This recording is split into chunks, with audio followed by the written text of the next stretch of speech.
Ever wondered how to plan a budget without feeling guilty about every little expense? Well, I'm here to show you how to do just that.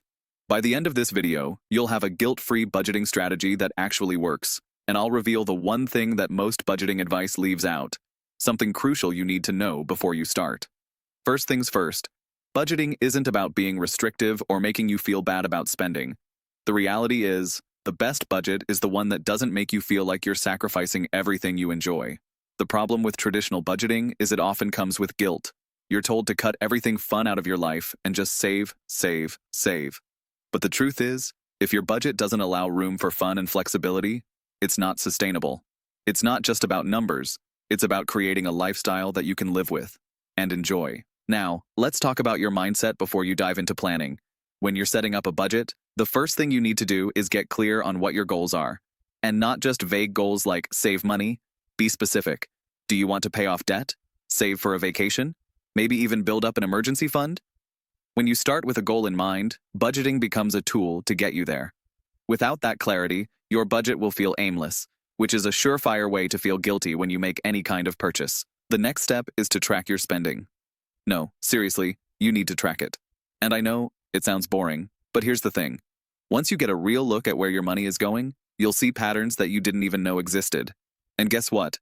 Those tiny daily purchases, like that morning coffee or your subscription to every streaming service on the planet, add up. But tracking isn't about shaming yourself. It's about taking control. Once you see your habits, you can start adjusting them without feeling guilty. If you're spending too much on eating out, that's fine. You don't need to cut it out entirely. Maybe it's just about cutting back in a way that fits your life. All right, let's talk about the most important piece of the puzzle, categorizing your expenses. The goal here isn't to micromanage every cent. Instead, think of it like setting up boundaries.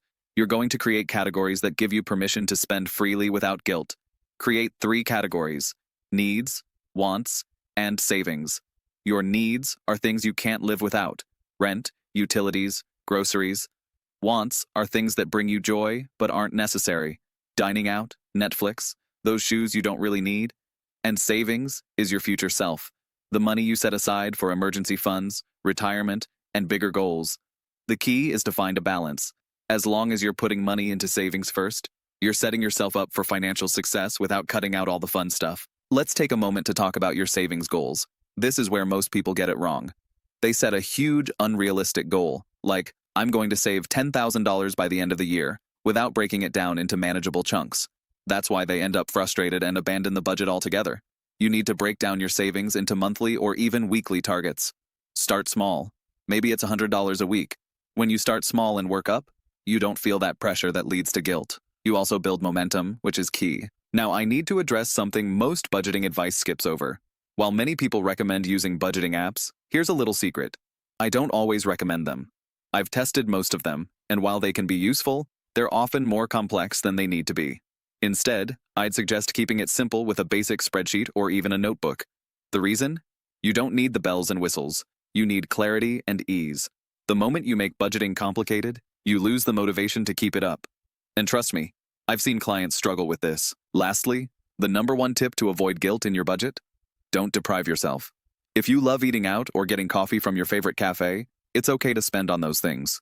The trick is to make sure that you're balancing it with the other categories, especially savings and needs.